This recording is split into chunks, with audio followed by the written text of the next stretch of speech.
Good morning, everybody. My name is Beth Sarver, and I have been really looking forward to today and to sharing a bit about my journey to building a resilient life. It's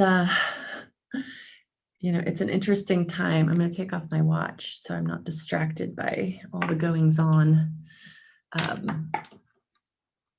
Technology is such a gift sometimes, but it can be such a distraction. So I invite you to do the same. If you have a smartwatch, maybe take it off for the next 45 minutes if you can disengage, or set your phone aside, turn it on silent or vibrate or whatever you can to just be present here. The journey to building resilience has, as I mentioned in my bio, started as a child, as it does for all of us. And so today I wanted to kind of do a little bit of storytelling, but then also do a little teach around resilience. So it looks like we have about 10 people. So I'm going to kind of just dig in. If you have any questions, as was already mentioned by Dave, put them in the question and answer. I'm going to be inviting you to do a few different activities while I kind of go through this journey with you. So having some paper will be helpful, just some blank paper and some markers or even just a pen. Would be great. So, all right. And I do have a little PowerPoint that I'll use here in a bit, but to just get us started, I wanted to, for my benefit and for yours, if you've been rushing about, just start with a little mindful moment to bring us right here into the here and now. So I would just invite you to whatever you have in your hands to set it down and to allow your hands to rest in your lap. If you feel comfortable, close your eyes and just take a couple of deep breaths. And with each breath, let it out with a sigh. And again.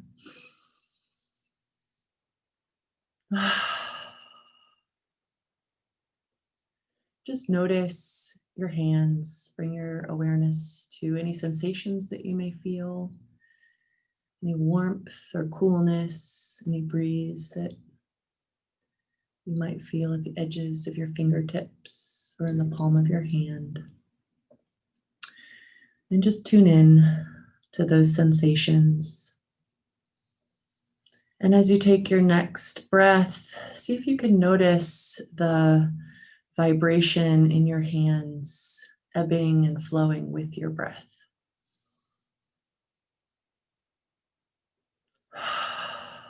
Rising and falling with your inhale and exhale.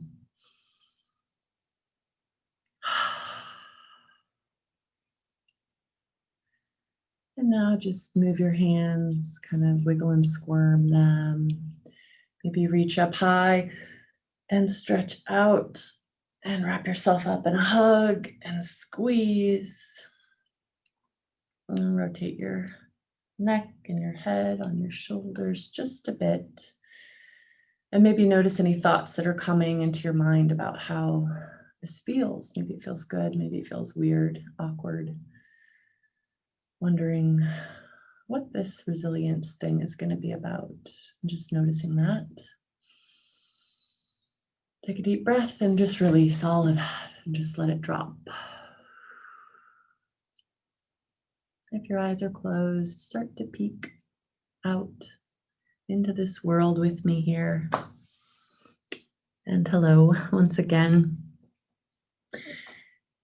One of the gifts that I have found in mindful moments, such as that little moment, is that the intention to be present is something that we can practice and that we can actually do to buffer the craziness of the world that we may be aware of just outside of our little bubble of this moment. And so all throughout my days, I practice bringing myself back again and again and again. So I am, as I mentioned in my bio, I am a trauma survivor and I am a resilience educator. And what that means to me is that over the course of my lifetime, I have had all of these experiences that have destabilized my wellness, my mental health, my relationships, my ability to engage in the world. But right alongside of those experiences were all of these rich opportunities where I was able to heal and learn and grow in a way that was very tangible and intangible. So there was this internal experience and this external experience that was happening. And it took me into my late 20s and early 30s before I was able to actually integrate all of the wisdom that was there for me in reflection on what had happened to me as a child and as a young person, and how the trajectory of trauma in my life was intimately connected with the trajectory of resilience. And so today I want to just touch into just a bit the word trauma, and within that word find the word resilience, because they are, in many ways, two sides of the same coin. In the work that I'm doing currently, I am the president of the board of directors of the KC Sudbury School. And this work really began 39 years ago at the age of 4. Within a trauma response, I created this place, this healing place, this safe place where I would be able to learn and grow and heal whatever I needed to do, whatever I needed to learn. And that not only would it be a place for me, but it would be a place for others, that it would be a place of community. And I can close my eyes even now and see this place. And it's a place in the wilderness. It's a place where nature is all around me. And so today, that is manifesting. I'm right now at Unity Temple on the Plaza, which is where our school is developing. But I share that because even in our darkest hours, our body, in its nature, to dissociate or to run and hide or to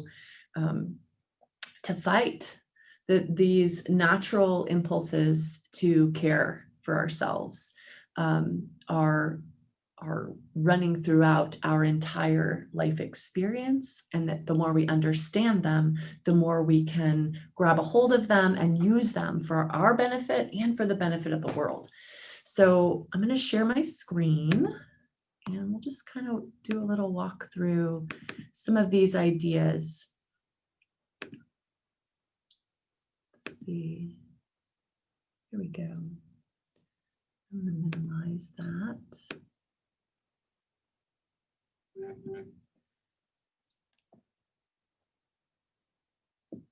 Okay.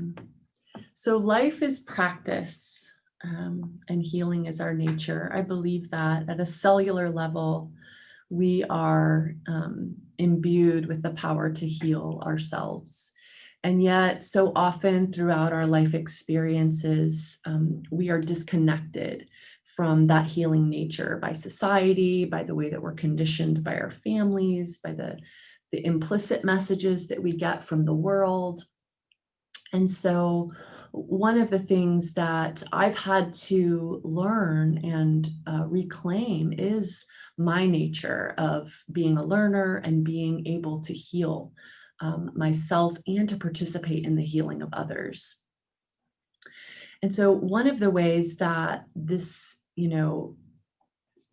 this nature has been disrupted is, for many of us, especially white people, have been disconnected from our ancestral wisdom, disconnected from our land-based wisdom. We all come from ancestral lines that were deeply connected with the land and deeply connected with the natural rhythms of the cycles and the seasons, as well as how we are all inextricably connected and how we impact each other and are impacted by the world around us.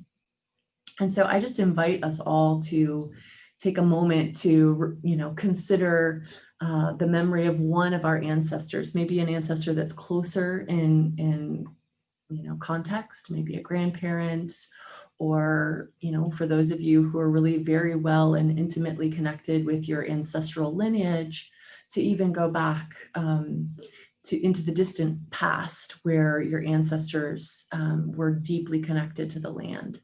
And to just remember that, the land that we stand on as we sit here in Kansas City, close to the Blue River, that this is Indigenous land, and that we can, seek to learn from the ancestors of others. But when we tap into our own ancestral connections to the land, we can more bravely stand in our own healing and our own ability to heal ourselves. And so for much of, the rest of this conversation, I will share about one of my most present ancestors who walks with me on this day and every day, which is my grandfather, who taught me how to garden and taught me how to be a grace maker, even when life was too much. So one of the things that, before I dig into the definitions of trauma, I just want to acknowledge that trauma and the discussions of trauma and the discussions of resilience can be triggering. And, often we talk about creating safe spaces for having hard conversations. But, we all know, I think, that this session is being recorded and that, there's not a confidentiality agreement that we've signed or that we've agreed to. And so this is not a safe space. But what I seek to create with you all in this period of time and in all of the work that I do, even here at the school, rather than trying to create safe spaces where folks would be free from being triggered or having conversations that make them feel vulnerable, that we would actually on purpose prepare ourselves for having brave conversations and showing up in a way that is brave, meaning that we can speak our truth and that we can hear the truth of others. And so, today in this time, I approach with mindfulness, with some grounding and with the awareness that my vulnerability needs to be wrapped up in, less than 45 minutes from now.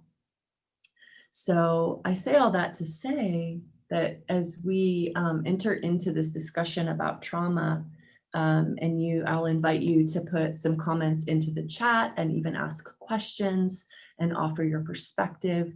To just remember that what you choose to share is brave and also should be,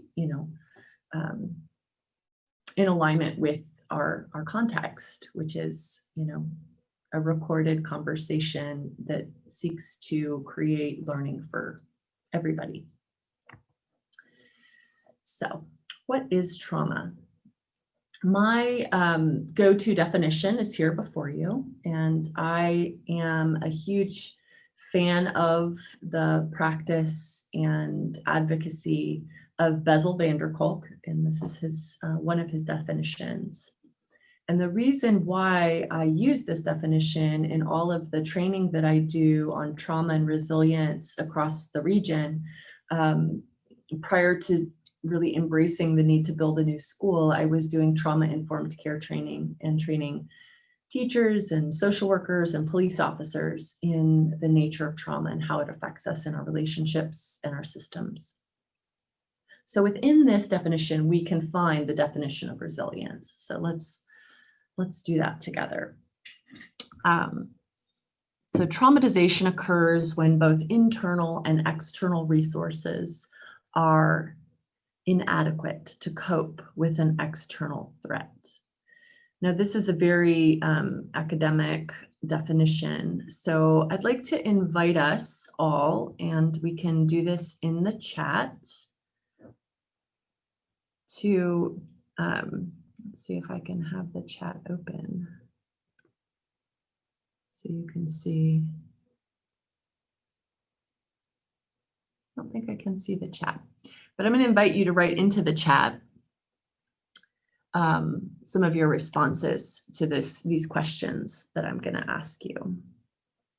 And you could also create a little map of what is trauma, and then we will also make a map of what is resilience, because they're connected. So when we think about the internal and external, we can really understand that there are also different layers in the internal and external resources. So we have the internal adaptive, and we have the external adaptive. We have the internal maladaptive and the external maladaptive resources. And so these are the things that help us to cope and to respond to a given threat. What is also true with resilience, so we can take that same definition and remove the trauma context and insert the context of resilience and find a really powerful definition. So resilience occurs when both internal and external resources, both the adaptive and the maladaptive, the healthy and the unhealthy ways that we choose to cope, are adequate, are sufficient to help us navigate with an external threat. So let's think together about those internal and external resources. So trauma occurs when the internal and the external, the adaptive and the maladaptive, it's all insufficient to protect us from being shut down by our experiences. And so resilience, is the opposite story. It's sufficient, right? And so in the chat, make a list, or you can be mapping it out in quadrants. The internal adaptive, what are the things that lie within you that help you to support yourself and even others in responding to the difficulties that are happening in our world, whether it's this election that is truly been a stressful experience, or it's something that's happening in your family. So when I think of the internal adaptive, I think of hope, I think of humor, love, connection, belonging, the sense that I can do this thing that I have been asked to do.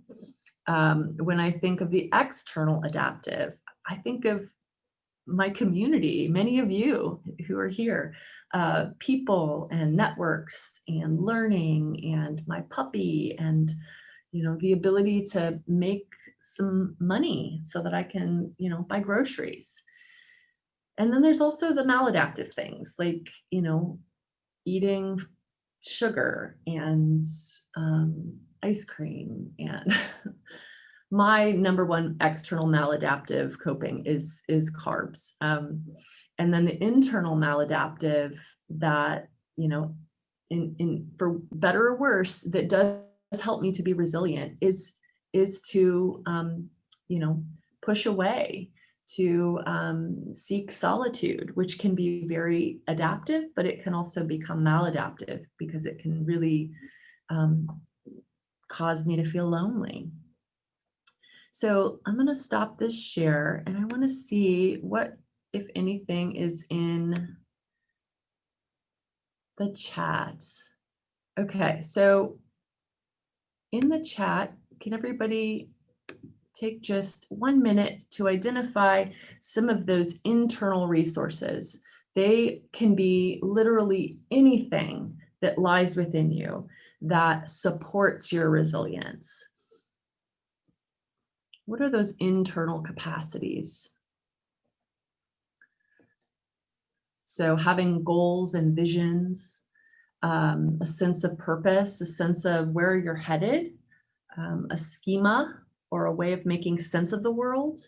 For many of you, it may be a spiritual practice or just a default schedule, like knowing that, okay, my body wakes up at 6:30 every morning, and then I get up and I go and I, step out into my garden, or I do whatever it is that is my rhythm, right? So having a consistent rhythm, having spiritual faith, and taking a deep breath, absolutely. We have a lot in common. Those of us who are responding here, humor, deep breathing is probably one of the things that, before I even knew about it, I think I practiced deep breathing because I have always loved to sing, and I would sing and make up songs my whole life, ever since I was a child. And that is deep breathing, right? To really sing out strong, you have to be taking these deep breaths. Let's notice some of the, can everybody set to share their chat responses to both panelists and attendees if comfortable? Thank you. Yeah, I guess that's a good point. All right. Thank you for that. Spending some time in silence every day, absolutely. Silence and stillness can be so nourishing. Conversely, you can also find yourself in silence and stillness when you feel in shock and in a moment of not knowing what to do and feeling traumatized, right? So the very same practices that we use to build resilience can also show up in times when we are traumatized. And so one of the most powerful things to do is to recognize, to name the practices that you are going to seek out and to develop as you are in times of hardship, in times where you are overwhelmed, such as, right now. So let's talk about those, maybe some of the maladaptive, if you feel comfortable. And you don't have to share your own maladaptive, you can just share maladaptive coping in general, because maladaptive coping is actually effective, it's just not healthy. So drinking one too many glasses of wine, that happens on an occasion. But like I said, for me, it's mainly the sugar. So what poor self-discipline, yes. Unreasonable expectations of others. Yes. Oh, wow. Celebrating the failure of others can feel really good. I just learned that the election was called for Biden, so I'm having this maladaptive, gleeful response of like, ha ha ha, celebrating the misfortune of others. It can be okay. It can also become a problem. So that's the thing with maladaptive coping, is that we all have a little bit of it. If we get lost in it, though, it can really become not just a distraction, but it can actually make us unwell in our own physical body, but also in our spiritual and mental state. Resilience, yes. Would shame be considered maladaptive? Absolutely. We can shame ourselves. We can get trapped in shame. And Brené Brown has done extraordinary work on understanding shame and how it shapes us. It changes our brains. It changes our relationships. It is absolutely maladaptive when we do it to ourselves and when we do it to others. And it's actually been normalized for many of us in our family systems where shame feels like an appropriate response to bad behavior. So if I shame this person, then that will change their behavior. Yeah, absolutely. So the maladaptive, understanding it, having some grace for it is a part of the journey. So take a minute to make a little map. So let's see, where are we at with time? I wish there was a clock on the, I don't have to look at my watch. Okay, we're about 20 minutes. So I want to take the next 2 minutes and I want you to, on a piece of paper, you want to do it in quadrants like this, if that feels right. Adaptive, maladaptive, internal, external. Think about how you're currently coping with, maybe it's the election, maybe it's climate change, maybe it's the pandemic. Probably it's all of those things. Probably it could even include having to homeschool your child or care for a loved one who even has COVID or is immunocompromised, and there's all this stuff, right? So think in this moment, what are the internal and external resources that you're relying on? Yes, I will put up the graphic again. And feel free to doodle a response, even use, if you have color, to use color to differentiate the different emotions. So just take a moment to identify, like, what are those internal adaptive resources that you have? You know, the gumption to choose the apple instead of the donut. That is something I want more of in my life. The internal maladaptive, running on empty, being willing to and being able to run on a low battery, even though that's not helpful. So think about that internal adaptive and maladaptive. We'll just take a minute.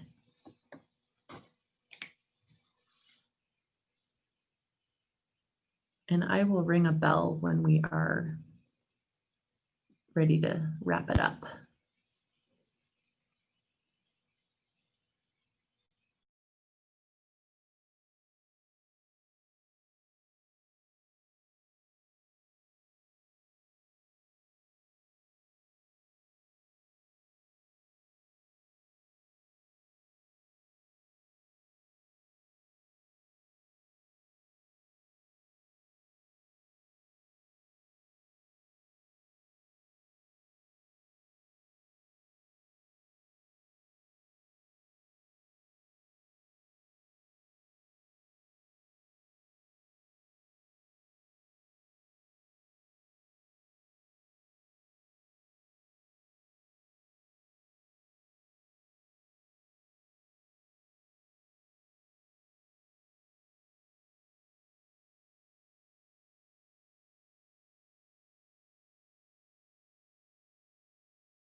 All right, find a stopping point. Take a deep breath, let it out with a sigh.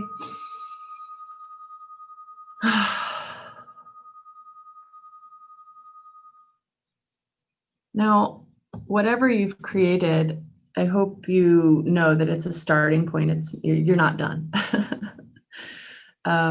This is an opportunity to do some inquiry with yourself, to name not just one or two ways that you are, um, internally with your mindset and your, behavior patterns adaptive or not, and not just with what is outside of you, that is helping you, but the interplay.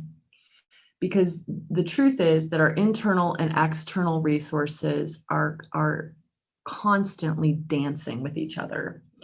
And so in order to have internal adaptive capacity and protective factors such as belonging, it is quite true that at the same moment you will need to have a community that you feel like you belong to. And so there's this interplay, this back and forth, this connection that comes when we begin to recognize that in order to feel deeply loved, we have to also be vulnerable enough to allow a relationship with a friend or a romantic partner to occur and to be nourished. And often, in order to do that, we have to have some of those skills like perspective taking and empathy and humor and forgiveness in order to really have that external adaptive relationship, those social connections that really feed and nourish us. And it's also true that the internal maladaptive and the external maladaptive have this dance that they do. So we can look at our compulsion on my little map. I just did some doodles, but my internal maladaptive, one of them is scrolling on my phone. And so the phone is the external piece, but the impulse, the compulsion to check in, to make sure I haven't missed something, to assess my multiple email accounts and my to-dos can become the most unproductive possible thing you can imagine. So the dance that happens between our internal and external resources is, kind of that moment that we can really dig into and understand that that's alchemy, that's a recipe for resilience or potentially for trauma. I'm going to move on to the next slide if I can here. Okay. So one of the things that so many years ago, when I was in art school, I was getting my bachelor's in sculpture. So I was studying sculpture and art education at the same time. And I began working in juvenile detention centers and foster care group homes. And I, had been drawn to working with people with trauma, even though I wouldn't have called it that at the time, my whole life. And it was at this, before I became a mother, when I had already had a lot of great therapy for my own trauma, but I hadn't really dug deep into understanding hope or trauma really, that I found hope theory. And I want to, use this last bit of time to hopefully invite you to dig into this idea of hope being more than a warm, fuzzy feeling or a good energy that we want.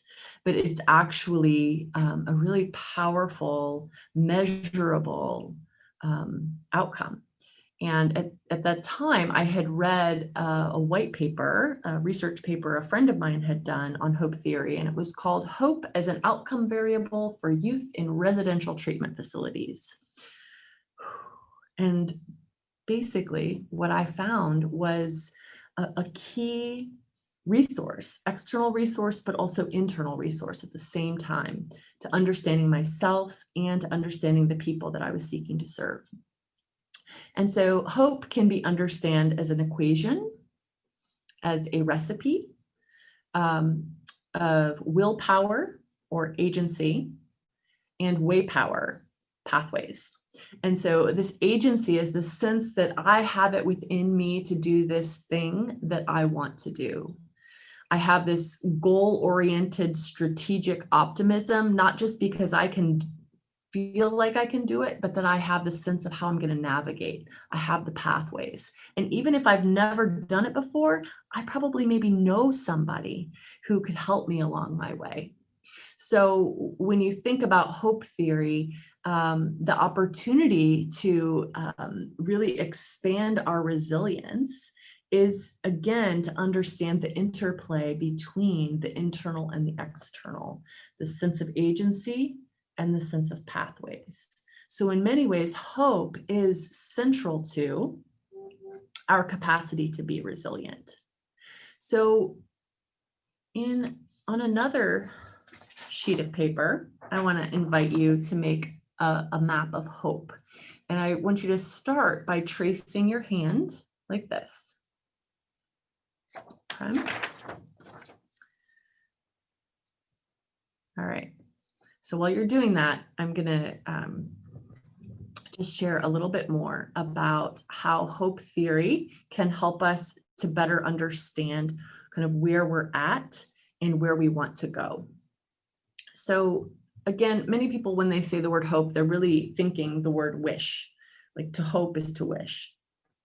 But in all actuality, to have hope is a position that has reflection embedded in it, where we have really thought about what it is that lies within us and what it is that's outside of us and how we're going to use these things to move forward. So when we say that we have hope, we're not just saying that we feel good about an idea, but we're actually saying that we have considered how the capacities that lie within us, those internal resources and those external resources, those pathways, those relationships, those skills, that community, that money that we have, those resources that we have, can be brought together in our own hands, in our own life, with our intention to create the just right next step, the just right next challenge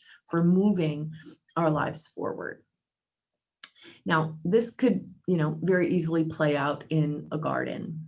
And as a child, as I mentioned, my grandfather was a huge player in giving me a sense of, personal power and putting a seed in the ground, like that I could do that, and that I could nurture the seed and help it to grow, and that I could even cross-pollinate different strains of tomatoes specifically, and create something that had never existed before without my hand being involved. And a part of that, wisdom that was handed down to me, that is handed down to all of us from our ancestors, from our parents, from our life experiences, is really given to us and is alive in our hands. And that's why we're going to do a little mapping here. So I want at the center of the palm of your hand for you to just write a word or a phrase that represents a goal for your own life looking forward. It could be a personal or professional or familial goal. Okay. And then I want you to identify, using your senses, the sight, the smell, the sound, the flavor, and the feeling, the physical feeling that you could imagine when you have reached that goal. So for example, I have a pretty epic garden, and my vision is a permaculture garden example for my whole community, that they will see my garden as an invitation to learn more about permaculture and the mental health benefit of being in your garden.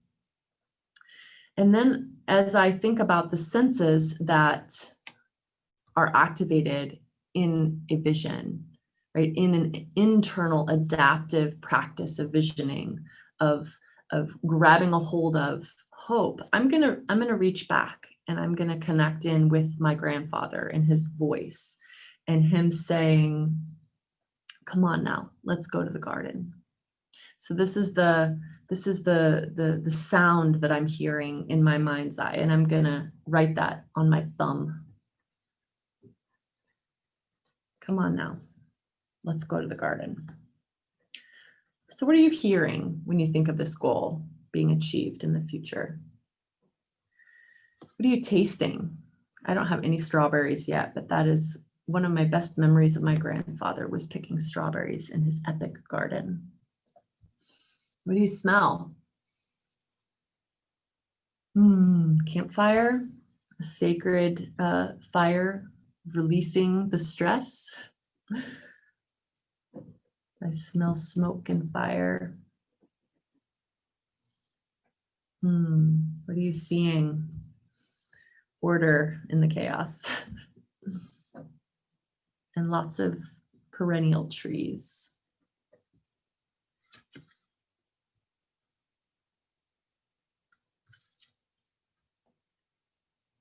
And beneath my feet, I feel the ground even, because I've filled in all of the little holes in the path.